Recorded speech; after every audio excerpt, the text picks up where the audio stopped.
इससे पहले हमने ऑलरेडी कहीं ना कहीं आपके सामने 5 अलग अलग टीमों के बारे में रखा कि ओमान, नेपाल, यूएई और उसके बाद नीदरलैंड्स और स्कॉटलैंड। ये जो 5 टीमों के बारे में आपके सामने वीडियोस के थ्रू रखा कि किस तरह से इनका परफॉर्मेंस रहता है जब भी ये अपने कॉन्टिनेंट से बाहर, यानी वो तो एशिया की जो टीम्स हैं वो अपने एशिया से बाहर, यूरोप की जो टीम्स हैं वो अपने यूरोप से बाहर जाते हैं, तो उनकी परफॉर्मेंस का ग्राफ किस तरह से उठा है या गिरा है या फिर क्या कुछ विनिंग परसेंटेज रहा है, उसके बारे में हमने आपके सामने बात की। और अब बारी आ गई है लास्ट जो 2 टीम्स बची थी उनके बारे में बात करने का। जी हाँ, क्योंकि कनाडा ने अभी शुरू नहीं किया, अब इनको शुरू करना है वापस से रिवाइंड, तो तब उनके बारे में आगे जाकर बात होगी। और पीएनजी जिनके पास ओडीआई स्टेटस है नहीं, तो फिलहाल उनके रिगार्डिंग बात करने का कोई मतलब बनता है नहीं। वहां पर चैलेंज लीग का अलग उनका चैलेंज होगा, उसके बाद में बात की जाएगी। तो यूएसए और नामीबिया की बात करते हैं। सबसे पहले यूएसए की बात कर लेता हूं मैं। यूएसए का अगर लास्ट 3 साल का हम कंपैरिजन देखें 2021, 22, 23 का ओडीआई में किस तरीके का रहा है, जब भी वो अमेरिका रीजन से कहीं ना कहीं बाहर निकले हैं, क्या विनिंग परसेंटेज है,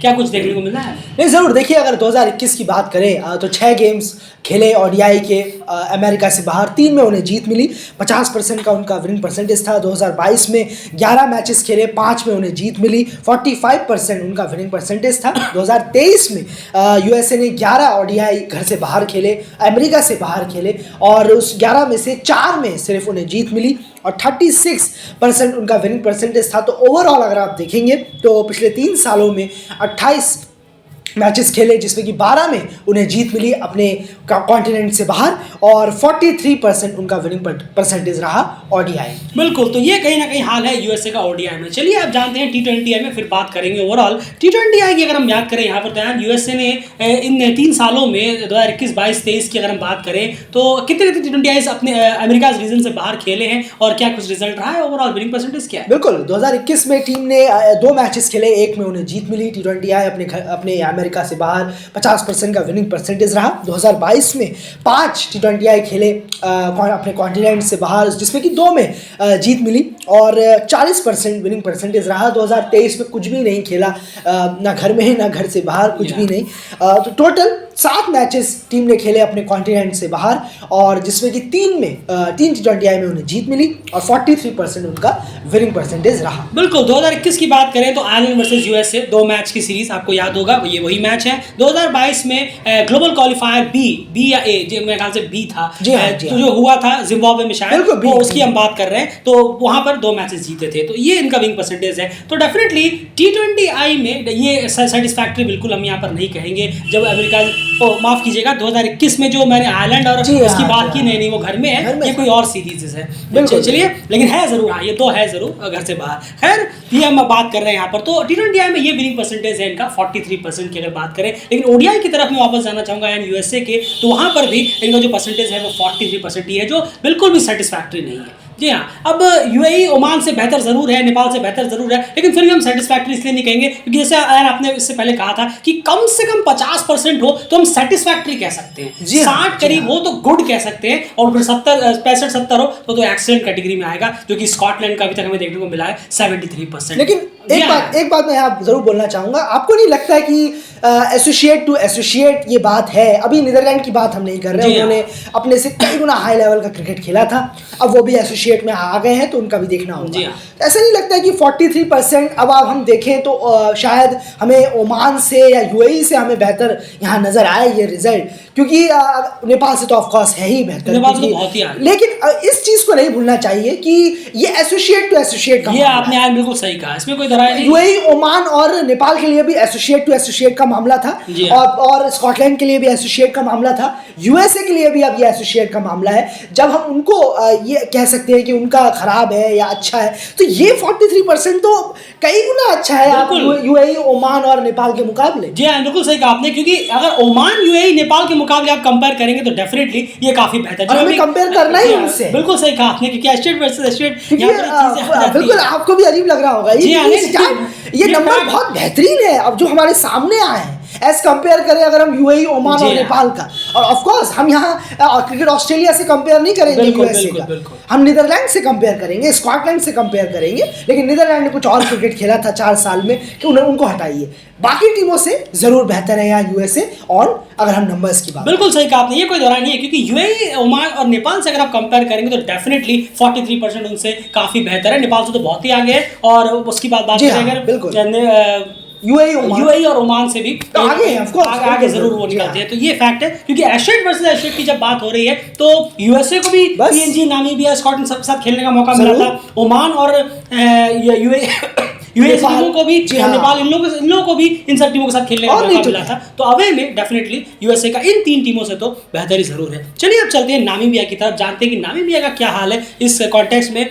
नामीबिया का अगर हम आपको बताएं, ओडीआई में जब भी इन 3 सालों में वो अपने अफ्रीकन रीजन से बाहर खेलने के लिए गए ओडीआई, तो यार वहां पर स्टैट्स किस तरह से बयान करते हैं? नहीं जरूर, 2021 में कुछ नहीं खेला नामीबिया ने अपने अफ्रीकन कॉन्टिनेंट से बाहर ओडीआई में। 2022 की बात करें तो 13 ओडीआई खेले अपने कॉन्टिनेंट से बाहर, जिसमें कि 8 में उन्हें जीत मिली और 62% का विनिंग परसेंटेज था। 2023 में 6 गेम्स उन्होंने खेले ओडीआई के अपने कॉन्टिनेंट से बाहर, 1 में सिर्फ जीत मिली और 17% का विनिंग परसेंटेज रहा। टोटल उन्होंने 19 मैचेस खेले, 9 में जीत मिली अपने कॉन्टिनेंट से बाहर और 47% का विनिंग परसेंटेज यहाँ है। बिल्कुल, तो कहीं ना कहीं क्लियरली मेंशन है, इसमें कोई कहने का कोई हैरानी नहीं कि 2023 में धड़ाम से जो टीम का विनिंग परसेंटेज है वो गिरा है। और सिर्फ यही बोलकर नहीं, ये इनके होम में भी गिरा है। होम की हम यहाँ बात नहीं कर रहे हैं, होम आपको याद होगा क्वालिफायर प्लेऑफ जो उनके घर में कहीं ना कहीं था, वहां पर भी टीम वर्ल्ड कप क्वालिफायर के लिए क्वालिफाई नहीं कर पाई। तो काफी खराब परफॉर्मेंस यहाँ रहा है। लेकिन हम यहाँ अवे की बात कर रहे हैं, खास करके अफ्रीकन रीजन के बाहर की बात कर रहे हैं। तो ओवरऑल 2022 शानदार गया था 62% के साथ। यहाँ पर उम्मीद थी कि बहुत ही आसानी से वर्ल्ड कप क्वालिफायर में खेलेंगे, लेकिन 2023 जो है बहुत ही खराब गया। डेफिनेटली यहाँ पर डाउनफॉल जरूर हुआ और इसकी शुरुआत हुई थी जब वो नेपाल गए थे, जहाँ पर नेपाल के खिलाफ दोनों मैच हारे, स्कॉटलैंड से भी वहाँ दोनों मैच हारे, 4 मैचेस वो हारे। उसके बाद यूएई में 2 मैच खेले, जहाँ पर 1 मैच नहीं कम से कम जीता तो सही, लेकिन नेपाल में जाकर उन्हें एक भी जीत का सामना नहीं मिला। वहीं से सबसे बड़ा डेंट इस 17% में आया है, वरना ये परसेंटेज 40-50% होता। लेकिन परफॉर्मेंस जरूर खराब रही है नामीबिया की। यहाँ देखिए फिर भी ओवरऑल अगर हम देखें तो 19 में से 9 मैच उन्होंने जीते और 47% विनिंग परसेंटेज उनका रहा है। यानी 2023 इतना खराब जाने के बावजूद भी उनका विनिंग परसेंटेज लगभग नियर अबाउट 2022 से बचा लिया। जी हाँ, और ओमान, यूएई, नेपाल, यूएसए, इन चारों टीमों से कहीं ना कहीं काफी बेहतर, बल्कि नीदरलैंड से भी, लेकिन हमने पहले कहा नीदरलैंड कंपैरिजन नहीं हो सकता, वो फुल मेंबर के खिलाफ खेले थे, उनका कॉन्टेस्ट अलग था। एंड नामीबिया का T20 में क्या हाल है, क्योंकि जाना तो बड़ा दिलचस्प होगा, क्योंकि back to back 2 T20 world cups वो खेल चुके हैं। नहीं जरूर, देखिए अगर हम बात करें यहाँ पर नामीबिया की, तो 2021 में और 2022 में जो इन्होंने खेले हैं, 2021 में 11 T20 खेले अपने कॉन्टिनेंट से बाहर, 6 में इन्हें जीत मिली। 2022 में इन्होंने 11 मैचेस खेले T20 के कॉन्टिनेंट से बाहर अफ्रीका के, उसमें भी इन्हें 6 जीत मिली। 2023 में इन्होंने बाहर नहीं खेला। जी हाँ, बिल्कुल सही कहा आपने। और क्योंकि वर्ल्ड कप क्वालिफायर जो था नामीबिया में ही था।